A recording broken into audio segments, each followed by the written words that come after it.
മേടത്തിലെ പൂരത്തിനാണ് ഈ ഒരു ഉത്സവം വരുന്നത്. അതെ.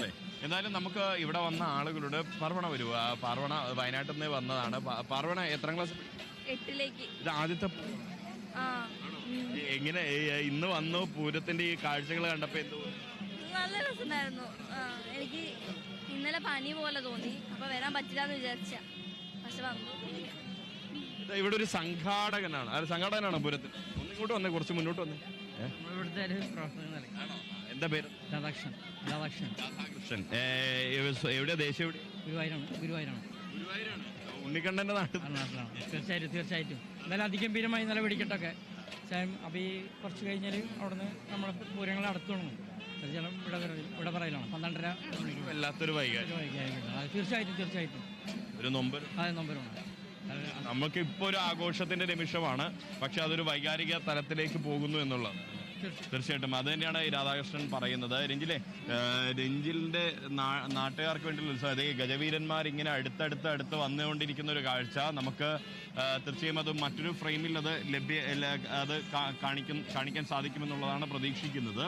ആ ഗജവീരന്മാർ ഇങ്ങനെ മന്ദം അടുത്തേക്ക് വരുന്നു. അതിന്റെ മുകളിൽ കുടമാറ്റം നടക്കുന്നു. ഒപ്പം തന്നെ കുടമാറ്റത്തിന്റെ ഒരു വാദ്യമേളത്തിന്റെ ഒരു അകമ്പടിയുണ്ട്. എല്ലാം ഒരു സമ്മിശ്രമായ ഒരു കാഴ്ച.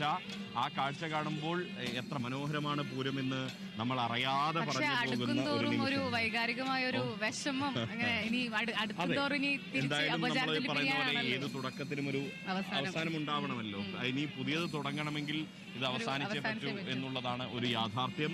ആ ഒരു വൈകാരികതയിലേക്ക് പോകുന്നു. ഇവിടെ തൃശ്ശൂർക്കാർ. അതെ, തൃശ്ശൂർക്കാരനാണ്. എന്താ പേര്? ഗോവിന്ദൻകുട്ടി.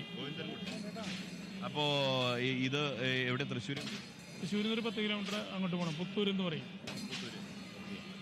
പൂരത്തിന് എല്ലാ ദിവസവും വന്നു? ഇന്നലെ ഞാൻ വന്ന് ചമയം കണ്ടുപോയി. പിന്നെ ഇപ്പൊ വരുന്നു. പൂരത്തിൽ ഏറ്റവും ഇഷ്ടപ്പെട്ട ചടങ്ങ്? പൂരത്തിൽ ഏറ്റവും ഇഷ്ടപ്പെട്ട ചടങ്ങ് എലിഞ്ഞിത്തറ മേളം. അതാണ് എല്ലാവർക്കും ഇഷ്ടപ്പെട്ട ഈ ചടങ്ങ്. ചേട്ടൻ്റെ ശശികുമാർ. പിന്നെ ഇവിടുന്ന്? ഞാൻ തലശ്ശേരിക്കാരനാണ്. യെസ്, കണ്ണൂർക്കാരനാണ്. ഞാനും കണ്ണൂർക്കാരനാണ്. തലശ്ശേരിയിൽ നിന്ന് എപ്പോഴും? തലശ്ശേരി പാനൂരിൽ. ഇന്നലെ കാലത്ത് ആദ്യമായിട്ടാണ്? അതെ, ഫസ്റ്റ്. ഇന്നലെ കണ്ടപ്പോ എന്തു തോന്നി? വളരെ മനോഹരമായ കാഴ്ചയാണ് കണ്ടത്. വളരെ സന്തോഷമായി. ആദ്യമായിട്ട് മറ്റ് ദേശങ്ങളിലുള്ള മറ്റ് ജില്ലകളിലുള്ള ആളുകൾ അല്ലെങ്കിൽ സംസ്ഥാനത്തിന്റെ മറ്റു ഭാഗങ്ങളിലുള്ള മലയാളികൾ ഒരിക്കലെങ്കിലും ജീവിതത്തെ കണ്ടിരിക്കണം. നമ്മുടെ കണ്ണൂരൊന്നും ഇത്രയധികം ആനകൾ നിരന്നുള്ള ഒരു ഉത്സവം ഇല്ല. ഇതൊരു കാണാനുള്ള ഒരു മോഹം കൊണ്ടാണ് ഇത്രയും ദൂരം വന്നിട്ടുള്ളത്. ശശിയേണ്ട ആ ഒരു മോഹം അങ്ങ് പോവാണ്. ഒക്കെ പൂർവീകരിച്ച് അതിമനോഹരമായ കാഴ്ചയാണ് കണ്ടുകൊണ്ടിരിക്കുന്നത്. ഇനിയിപ്പോൾ 2 ദിവസം നിന്നിട്ട് പോകും. ഒരു പാട്ടുപാടിയല്ലേ, എൻ്റെ മോഹം പൂവണിഞ്ഞു.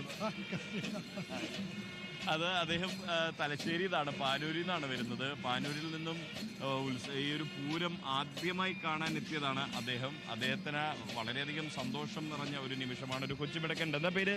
ഹൃദയവ്.